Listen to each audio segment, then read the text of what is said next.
Appleblossom the Possum by Holly Goldberg Sloan. Chapter 6. Gland Gas. It's just that simple.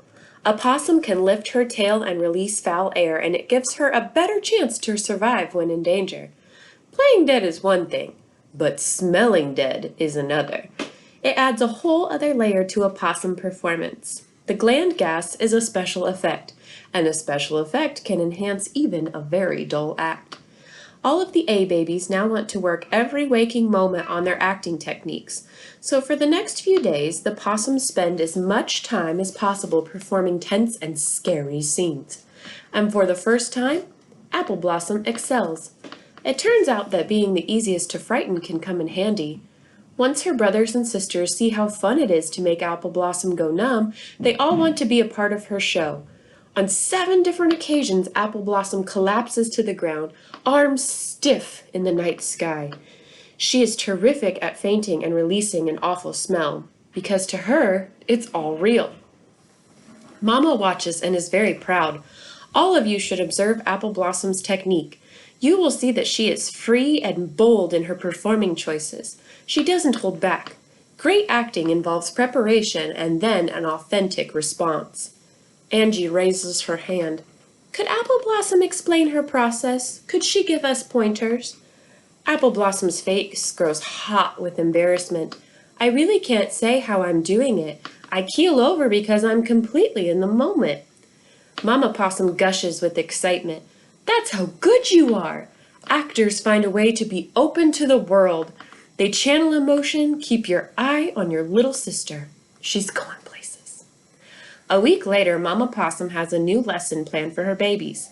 After waking them, she feeds the group a good breakfast consisting of 8 snails, 2 in broken shells, 3 worms, still alive, a variety of seeds purloined from a bird feeder, and a pile of mushy coffee grounds, good for digestion, trapped in a hardened paper filter. She insists that they take turns and everyone gets part of the prize, and then she makes an announcement. There are car paths all around us. I navigate these areas all the time, and tonight you will take the stage and cross, one by one, alone. Appleblossom raises her hand. What if we don't think we're ready? Mama Possum's nose twitches. You're ready. Appleblossom is anxious. But... Mama Possum turns back to the group. Even if you aren't ready, act ready. Each of you will take a turn. Stage fright can be overcome. Fake it until you make it, possums.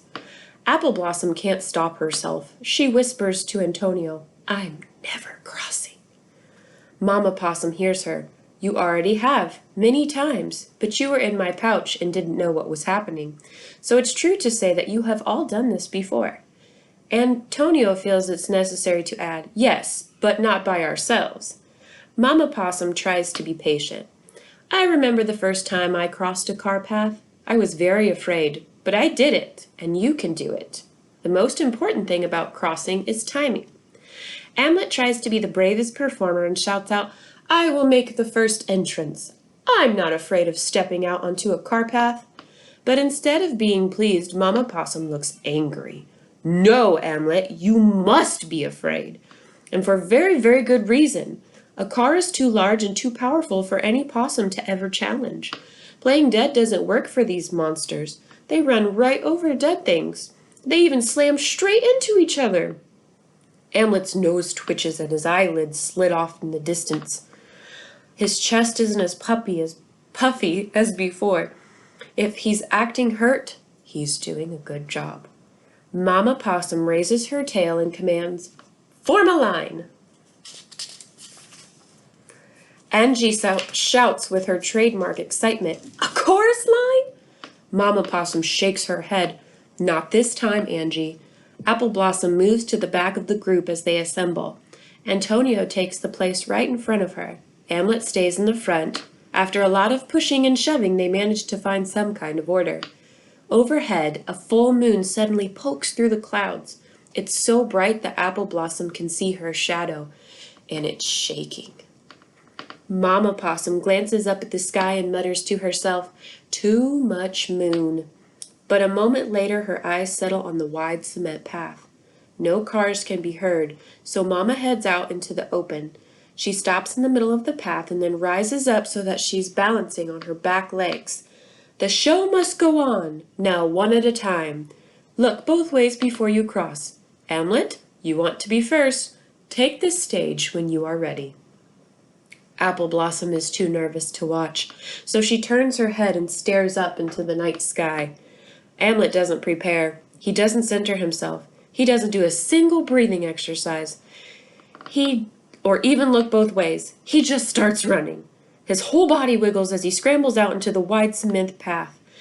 He's halfway across when Appleblossom screams, "No, Hamlet, watch out!" All of the babies, except for Hamlet, look up to see a shape in the sky. It's large and has wings and is headed right for Hamlet. Angie and Alberta and Ajax and Abdul and Alan and Alphonse and Augusta and Alejandro and Alyssa and Atticus dive into the ivy.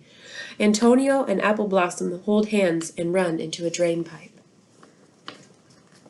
But Hamlet, intent on his performance, keeps moving.